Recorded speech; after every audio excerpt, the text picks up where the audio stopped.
Moraï Verabotaï Mishpahaï Kara. Vous avez remarqué, j'utilise un ton un peu tristouné, mais c'est pas mon genre. En dépit du fait que les Haramim nous ont dit, on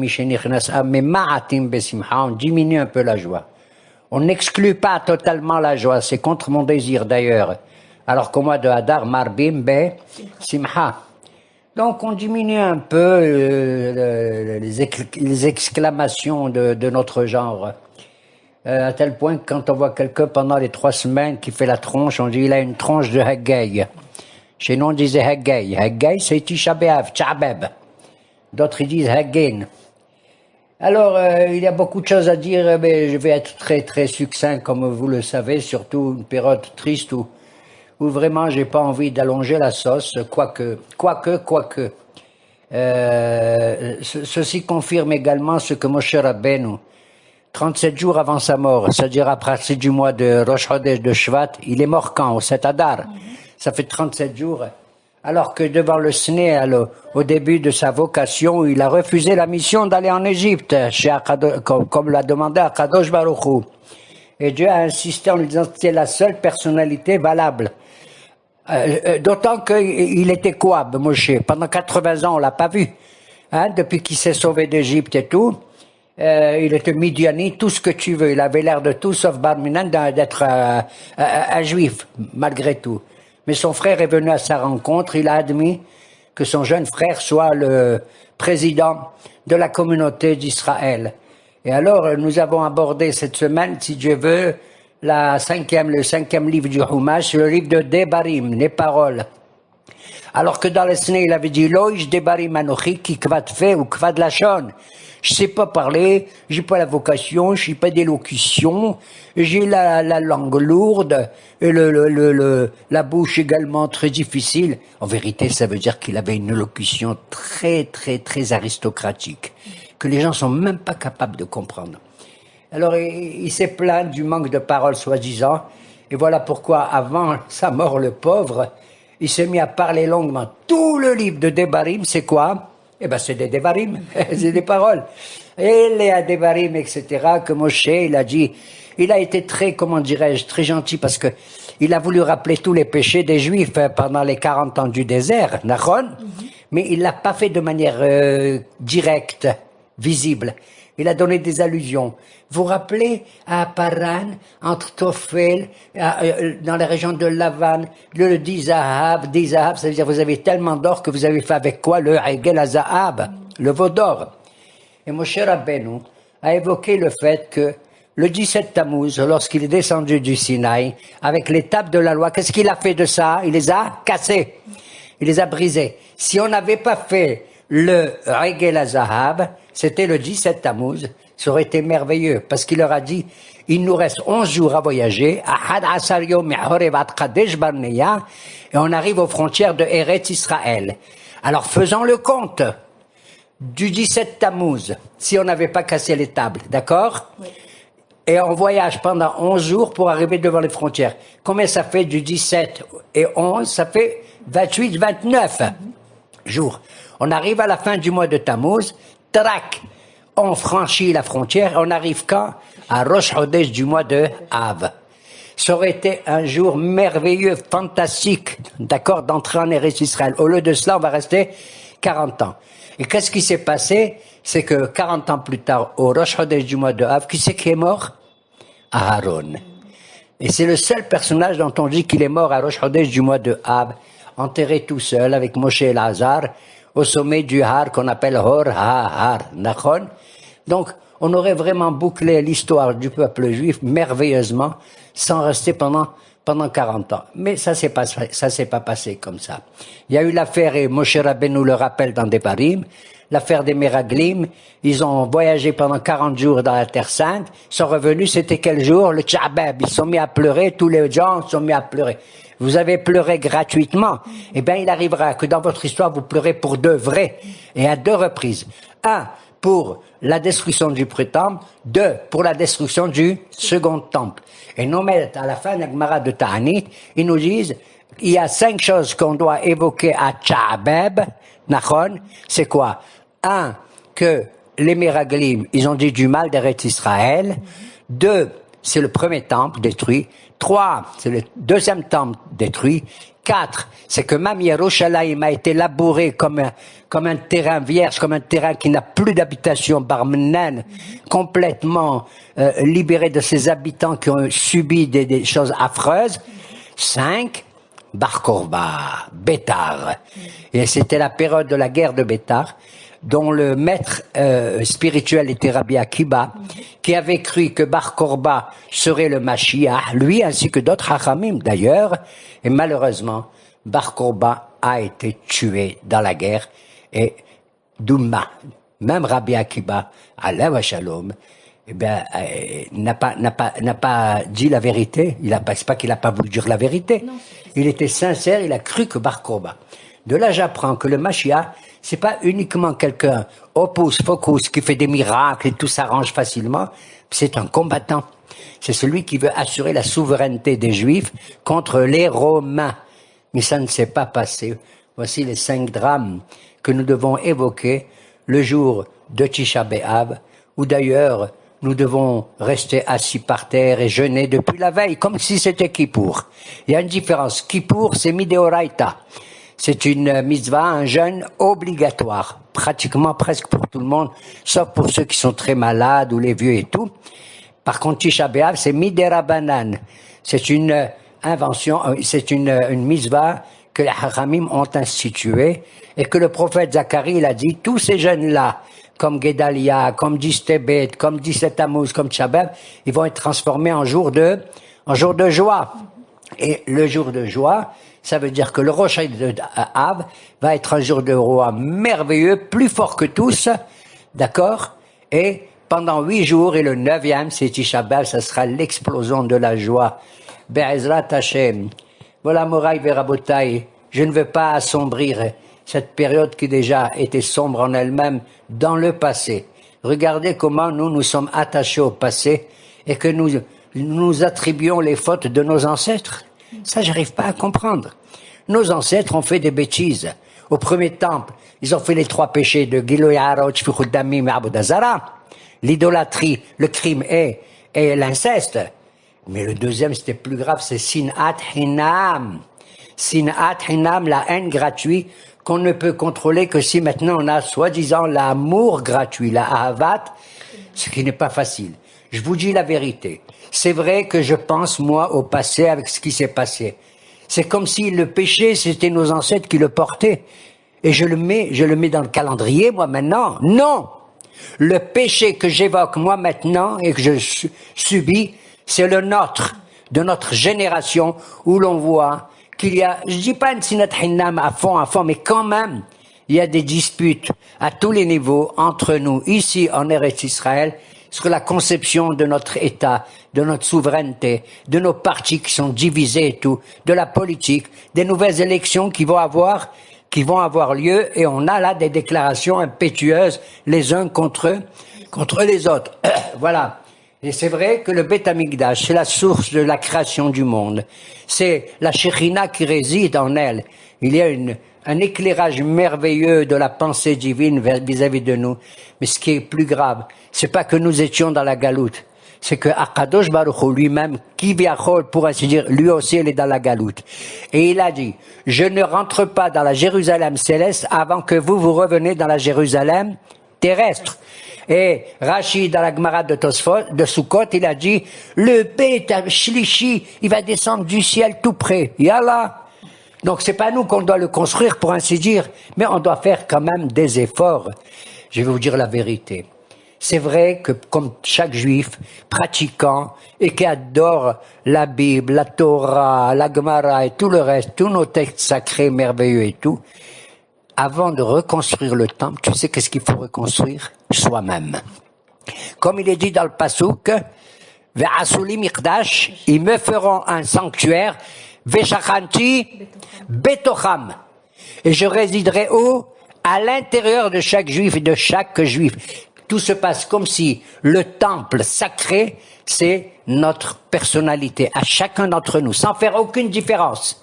Moi, je ne fais aucune différence, et je dis la vérité, proclame très fort, entre un Haredi, un Dati, un Masorti, un Hiloni. Pour moi, tous c'est des Yehudim. Les malheureux qui sont Hilonim, je sais pas quoi, c'est comme Tinok chez Nishba. C'est des gens qui n'ont pas appris, qui ne peuvent pas et qui ont eu peut-être un regard pas très sympathique vis-à-vis des religieux. Et quelque part, je leur donne plus ou moins raison. Et donc, Veshachan Tibetocham, l'être humain et le juif, c'est comme un Beth Amikdash, d'où je sais. Le Beth Amikdash était divisé en 3 espaces. Le plus sacré, c'est Kodesh HaKodashim, le Saint des Saints. Après, il y a le Echal, le palais où il y avait la Menorah, le Shulchan et le Ktoret, d'accord? Et le troisième, c'est la Hazara, c'est la cour intérieure qui permet l'entrée dans le temple. Et là-bas, il y avait le Mizbeach où on faisait les korbanot et tout. Ces 3 degrés, ces 3 étapes correspondent dans le corps humain avec sa neshama, eh bien à quoi? Aux 3 choses. C'est-à-dire le moach, l'esprit, le lev, le cœur, et le kaved, quoi? C'est quoi ces 3 choses? Le moach, c'est l'intellectuel. C'est le Kodesh HaKodashim de l'être humain. C'est lui qui doit dominer tous les autres degrés de la personnalité. Le lève, c'est les sentiments. Il faut donner de la place aussi à la sensibilité, aux sentiments. On peut pas l'exclure. D'accord? Mais il faut que le moach domine le lève. Comme il a dit, helbamu sagro pimo debreo befeot. Le mot helbamu, leur graisse, ils ont fermé. Le mot helbamu est composé de 2 mots, lève et moach, helbamu. Si tu fermes et ton esprit et ton cœur, ta sensibilité, alors notre bouche, elle parle dans l'orgueil, elle comprend pas ce qu'elle raconte. Donc on a le moach, le lève et le kaved, c'est la nature. La nature, c'est-à-dire on a faim, on veut que notre sang y soit abreuvé, parce qu'il faut manger dans la nature. Et cette nature-là, à l'origine dans le Gan Eden, elle était, pour ainsi dire, personnifiée par le Nahash, le serpent. Le serpent, c'est pas un animal comme ça, Stam. Il faut savoir lire les premiers chapitres de Bereshit comme un ouvrage préhistorique, avant l'histoire humaine. Ils sont dans le Gan Eden et on comprend rien. Qu'est-ce que c'est que les arbres? Qu'est-ce que le péché? Qu'est-ce que c'est que le Nahash et tout? En tout cas, tout est dans l'homme, et dans Adam, et dans Hava. Et le seul mot, Mouraï Verabotay, que vous avez à dire le jour de Tisha B'Av, et qu'il faut essayer de comprendre, c'est quoi le seul mot? Quand on peut analyser notre histoire du début jusqu'à maintenant, qu'est-ce qu'on peut dire? Quel est le vrai mot? Echa. Comment ça se fait? Ashnu Hada. C'est comme ça que je le traduis chez nous. Echa. Je me rappelle à Constantine, pendant les 3 semaines de deuil, on sortait de l'école, j'étais petit, j'avais 7-8 ans, et j'allais à la synagogue de Bession, Shukrunnallah et Rahmo, et on s'asseyait par terre, je comprenais rien du tout avec mes petits copains, et on voyait qu'ils pleuraient, et tout le monde, allez, voilà. Je disais, qu'est-ce qu'ils ont, ils pleurent? Qu'est-ce qu'il a le rabbin, il pleure? Nous, on va finir ça, on va jouer au football, d'accord? Et heureusement, Moraï Virabotaï. Il faut effectivement que les enfants participent plus ou moins à comprendre que c'est une période dure, mais pas trop. Cette année, Baruch Hashem, Tisha B'Av est repoussé. Au lieu du Shabbat, ce Shabbat, il tombe le dimanche. Et Rabbi Odanas, il a dit, puisqu'il est nidhe, il est repoussé, je vais le repousser entièrement. Yallah. Mais il n'a pas eu l'assentiment de tous les autres rabbanim de son époque. Voilà pourquoi encore le Shabbat, il est maintenu. Et donc le seul mot que je vous demande de lire, c'est Aleph Yud Chaf He Echa. Comment ça se fait? Même les prophètes, ils se posent. Le premier qui a posé la question de Echa, tu sais qui c'est? C'est Moshe Rabbeinu. Moshe Rabbeinu en tant qu'homme. Il a dit Echa, Esa, Lebadi, Torhachem ou Masa'achem. Comment je vais pouvoir supporter toutes les difficultés? Vous étiez lourd sur mes épaules et tout. Comment j'ai pu supporter pendant 40 ans? Echa. Le deuxième après Moshe, ça a été, comment il s'appelle? Yeshayahu. C'est la Haftara qu'on va lire de Hazon Yeshayahu, chapitre 1 de Isaïe. Lui, il a dit le meskin. Echa, Aïta, les honneurs, Qaria, Nimana, comment elle est devenue une cité complètement dévergondée, hein? À Qaria, Nimana, la cité qui était magnifique dans sa foi et tout. Et on va voir certains de ces mots qu'il va prononcer dans le chapitre 1. Le troisième qui dit Echa, il y a 3 fois le mot Echa dans la Bible, c'est Jérémie, mesquin, c'est Jérémiade. Et lui, il dit, il a écrit un livre exprès, à part son ouvrage de Yirmia, il a écrit un livre qui s'appelle Echa, qu'on appelle Les Lamentations. Et il va écrire 3 chapitres par ordre alphabétique, d'accord? Et il va écrire ça, et le premier mot qu'il emploie, إخا يشبه بدد هعيرا بتيام سارتي بمدينة هيتا لماس comment ça se fait elle était la cité merveilleuse comme une princesse nombreuse parmi les nations elle est l'objet maintenant de l'agression. Je veux pas vous lire. Vous lirez si vous avez envie. Mais moi, j'ai pas envie trop de pleurer. J'ai pas envie. Parce que mes ma'atim besimha. Ce que je veux, c'est avoir utilisé un ton pour que tous mes frères soient vraiment un temple dans le Moah, le Lev et Mamash et le Kabed.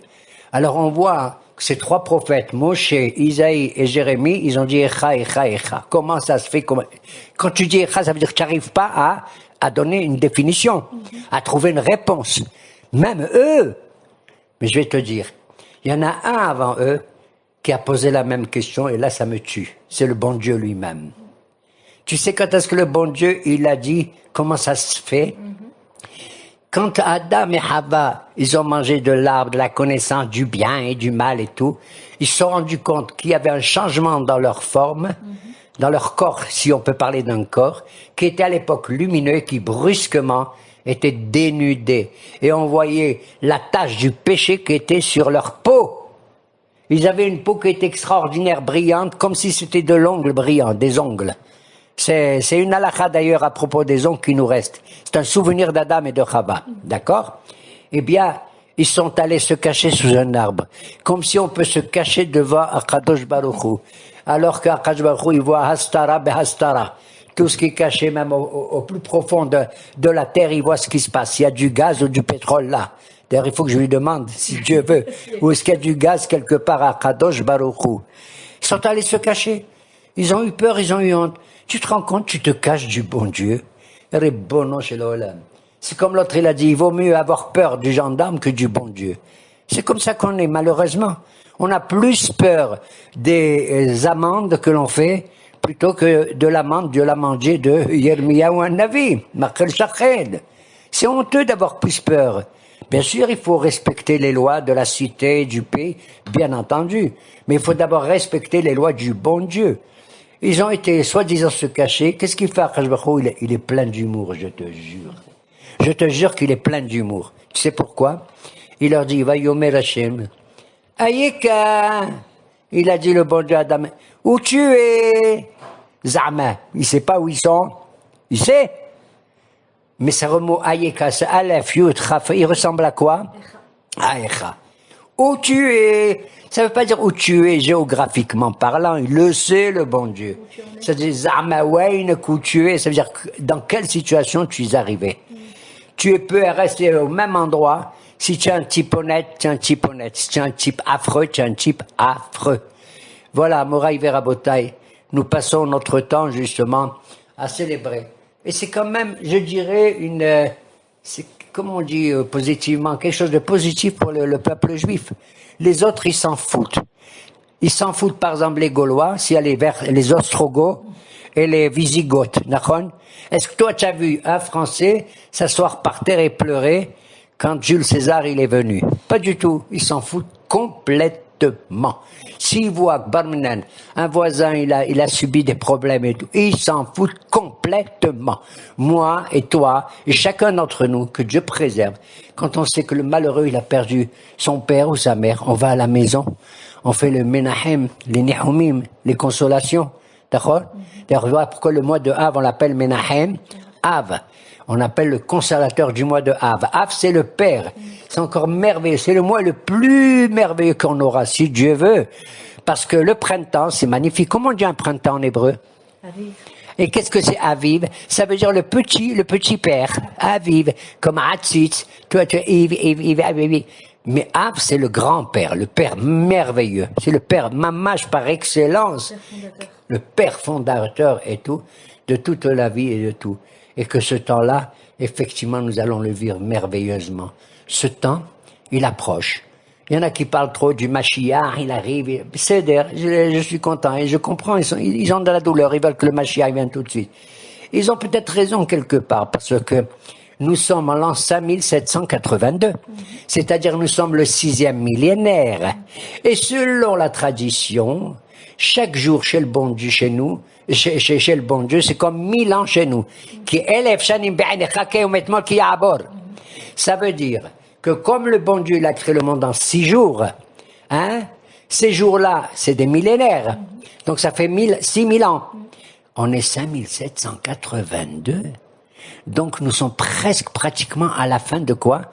Du 6e millénaire, pour entrer dans le 7e qui est le Shabbat. Et ce qui est merveilleux, le Shabbat on l'accueille pas quand c'est la nuit elle est tombée, mais bien avant que les mamans font l'allumage des Bnerot. Et tu sais, quand est-ce qu'il est rentré le Shabbat dans le 6e millénaire? Il est déjà rentré. Il me fait encore un peu jour, on est presque au couchant du 6e millénaire pour approcher le 7e. Tu sais quand est-ce que ça a commencé? Tu vas pas me croire. Erev Shabbat, Erev c'est Aïn Resh Bet 272. 272 ans avant la fin du 6e millénaire, on accueille déjà le Shabbat. Tu sais quelle date ça correspond? Moi, à cette date-là, j'étais volontaire en Eretz Israël. J'ai abandonné mes études là-bas à Paris et tout. J'aurais pu être un grand philosophe. Ou un grand, j'ose pas dire rabbin. J'ai abandonné tout parce que j'ai su qu'il y a eu la guerre des 6. Dis-moi, ça te dit pas quelque chose ce nom? Je trouve ça absolument hidouche, merveilleux. Cette guerre, comment elle s'appelle? La guerre des 6 jours. Et combien chaque jour il compte? 1000. De la folie pure ou non? Regarde que même des juifs qui sont loin de la Torah, Ben Gurion ou je sais pas qui, j'en sais rien, je m'en fous, hein, ils ont appelé cette guerre la guerre des 6 jours. Ils sont même pas rendus compte que ils font prophétiquement, ils annoncent quelque chose de merveilleux. La guerre des 6 jours. Où on a été merveilleux, où on a été des combattants et tout. Chacun d'entre nous, chacun de nous, il a donné pratiquement sa vie pour l'ensemble du peuple. Et nous sommes très sensibles à tout cela. Mais on va conclure, Morav et Rabotai, quand même. Aider de ma fille Odite, que Dieu la bénisse, qui m'aide techniquement dans tout ça. Avec quelques phrases. C'est dur, mais il faut que je vous les dise. Même si vous êtes capable tout seul. Puisque la 3e semaine, on va y aller la terminer, si Dieu veut. Quand? Ce dimanche avec le Tzom. Je tiens à informer que cette année, il y a moins de restrictions que d'habitude. La seule chose qu'on a, surtout nous et les Sfarad, on mange pas de la viande et on boit pas du vin. Mais le Shabbat, oui. Là-bas, la Akha dit, tu peux manger à table, Shabbat, juste la veille. C'est le jour de Shabbat. Autant qu'il y a sur la table de Shlomo HaMelech Bisroudato. Autant que tu veux. Tu limites rien du tout. D'accord? C'est tout ce qu'il y a. Le reste, tu peux te coiffer. Tu peux te doucher. Tu peux même t'enlever la barbe. Les femmes, elles ont le droit de faire ce qu'elles ont l'habitude. Comment on appelle ça? Leur hipour. Oui, hein? Maquillage. Peut-être, non, mais pas le Shabbat, mais dans les autres jours, elles mettent moins de bijoux que d'habitude. C'est tout. Voilà, c'est tout. Voilà. Donc c'est vraiment restreint tout ça. Mais on doit quand même avoir dans le cœur de rattacher le passé au futur, au présent et au futur. Bezrat Hashem. Et dire quelques mots de ce Isaïe. Comment il ouvre la bouche, Isaïe? Shema'u Shamayim ve'ha'azini aretz ki Hashem diber. Écoutez le ciel et prête l'oreille, toi la terre, car Dieu parle. Dis-moi, c'est pas fou? Non, mais attends, il se moque de nous. Un type, il vient pour nous parler. C'est un grand prophète. Je te dis pas comment il a fini sa vie. Je veux pas ternir ce chiour. Il vient pour nous parler. On attend, le regarde. Qu'est-ce qu'il dit? Il regarde, il lève sa tête vers le ciel et il regarde la terre. Il dit, écoutez le ciel, je vais te parler. Et toi la terre, écoute dans l'oreille. Dieu est en train de parler. Dis-moi, tu parles au ciel et à la terre, alors qu'on est là, tu te fiches de notre poire. De là, j'apprends que ça fait longtemps, le Meskin, il parle, et d'autres prophètes ont parlé, jamais on a écouté. Tu as compris? Ouais. Que même quand on est présent, on s'en fout, il y en a même qui dit ce prophète, il fait blablabla, blablabla, blablabla. Alors il en a marre, il est complètement terrorisé. Qui ce prophète? Le pauvre. Alors tu sais qu'il était roi, il était le proche parent du roi, de la tribu de Juda, Isaïe. D'accord? Et il dit, maintenant je vous parle plus. Les seuls qui m'entendent, c'est la nature. Incroyable mais vrai. Le ciel, que lui, il est en dehors de tous les problèmes. Il dit, écoute-moi, mon cher ciel, je t'adore. Et toi, la terre, quand tu vois que la nature, elle écoute un prophète, la voix de Dieu, et toi non, alors que tu as le cerveau, le cœur et le kaved, d'accord? Tu deviens dingue. Et ça veut dire, Barminan, que la nature, la plus belle peut-être, mais elle te domine. Tu es sous la nature au lieu de dominer la nature. Qui Adonai Diber. D'ailleurs, Moshe Rabbeinu, il a dit pareil, mais à l'envers. Dans la paracha de quoi? De Azinu. Azinu Hashamayim wa Adabbera wa Tishmaha Aretz Imrefi. Il dit le contraire, la même chose, mais le contraire d'Isaïe. Isaïe dit, écoute le ciel, parce que le ciel, il est loin. Et tend l'oreille la terre, parce qu'il est proche de la terre. Mais Moshe, c'est le contraire.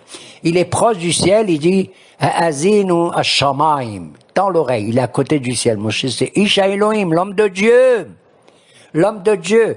Nos maîtres, ils nous disent, ils ont dit que c'était Isha Elohim, le seul qu'on dit de lui, Isha Elohim. La moitié de son corps en haut, elle était proche de Dieu, et l'autre moitié proche de la terre. Il dit, Azin wa Shamaim, tends l'oreille haut, les cieux, je suis proche de vous. Vetishmar, c'est que la terre, elle écoute, d'accord? C'est ça le deuxième verset? Banim Giddal Tibero Mam Tivehem Pashoubi. Tout le monde connaît ça, hein, les parents. J'ai élevé des enfants, je les ai éduqués et tout, et eux, ils m'ont attaqué. Ils ont commis des péchés vis-à-vis de moi. Yada Shor Konehu, Wahamor Ebouz Bi'alam. Écoutez bien, là je deviens fou. Il regarde un taureau et un âne, il dit, regardez, ce taureau, il est gentil, il est reconnaissant vis-à-vis de son propriétaire. Il travaille, le pauvre, tu sais, sous le soleil et tout. Et après, son propriétaire, il le met pour manger. Yada Ashor Koneu. Ça veut dire, un taureau, il connaît son propriétaire. Le mot Yada, ça veut dire aimer. Comme Yada, Adam et Hava. Adam a connu sa femme. C'est-à-dire aimer, la vraie connaissance de l'individu, comme ça. Wahamor, et même l'âne. Et Bouz Be'alav. Il travaille. Et quand il arrive devant la mangeoire de son patron, il est heureux, il est reconnaissant, d'accord? Israël, et quant à vous les Juifs, Loyada, ils comprennent rien. Israël, Loïd Ami, Loïd Bonan, ils pigent que dalle. Nachon? Oy goy chote, Am, Keved Avon, Zera Mereim. Oh là là, banim mashritim. Alors ils nous accusent d'un tas de choses. Les pécheurs, des transgresseurs et tout. Des types ingrats complètement et tout. C'est de la folie. Tu sais comment ils nous accusent après, Isaïe? Il dit, écoutez, Am, Kisdom haïti la amora damitem. Vous ressemblez presque à Sodome et... Tu te rends compte? Xéra, c'est pas vrai. Que même Abraham, il a voulu plaider pour Sodome ou Amora, des villes effroyables, qui se croyaient riches et tout, qui n'acceptaient aucun pauvre chez eux. Et il nous dit à nous qu'on ressemble à Sodome, Amora, Sodome et Gomorre. Et le bon Dieu lui a dit, arrête, ne les compare pas à ça. Si tu commences à comparer les gens à Sodome et Amora, tu finiras par dire que eux, c'est vraiment Sodome et Amora. Et c'est ce qui se passe dans le verset d'après. Shemo, écoutez-moi au prince de Sodome et vous de Amora. Tu as vu? Donc, Berit Kerutal Isfataim. Arrêtons de dire du mal du peuple juif qui a subi tellement de problèmes et de difficultés. Mouraï Verabotai. Nous sommes à l'approche, effectivement, de la fin et tant mieux de cette période très difficile en nous. Si l'on veut reconstruire le temple, encore une fois, c'est se reconstruire soi-même et de penser à Moshe Rabbeinu. Regarde, qui avait tellement un œuvre, tellement d'humilité qu'il voulait pas ouvrir la bouche. Avant, il savait qu'il allait mourir. 37 jours, il lui reste. 37, comment on dit en hébreu 37? Lamed? C'est comme on dit Moshe Zal, Zichrono Libracha, pour ainsi dire, un petit chidouche de ma part. Et il dit, à Debari, pendant 37 jours, il parle. Qu'est-ce que tu veux qu'il fasse d'autre? Tout ce qu'il a gardé dans son cœur, tout ce qu'il a gardé, les souffrances, les peines et tout, il a donné de sa vie au peuple à tel point qu'il aurait voulu entrer en Eretz Israël, il n'a pas pu, pour un petit péché de rien du tout. Si j'avais été là-bas, je sais pas si j'aurais crié, j'aurais hurlé. Excusez-moi. Hazve Shalom, je vais pas engueuler le bon Dieu, mais quand même, que Moshe, il est seul. Nous, on a fait des lévaillotes, et les gens, ils attendent qu'on soit nombreux pour faire pour consoler les endeuillés, tous les pauvres. D'accord? Il était tout seul. Qui c'est qui fait la léva et qui enterre Moshe? Le bon Dieu lui-même. Il a enterré tout seul, lui-même, dans la vallée. Et on ne sait même pas si c'est une vallée de vallée ou une montagne, on n'en sait rien où il est jusqu'à aujourd'hui. Eh bien, ça fait partie. La mort de Moshe, c'est comme la vie de Moshe. Un homme effacé, véritablement, mais qui a été le maître de notre destinée et qui reviendra un jour avec le Mashiach, Tzidkenu, Amen. Ken yehi ratzon. Shalom, mishpacha yekara. Et j'espère que la semaine prochaine, on sera plus content.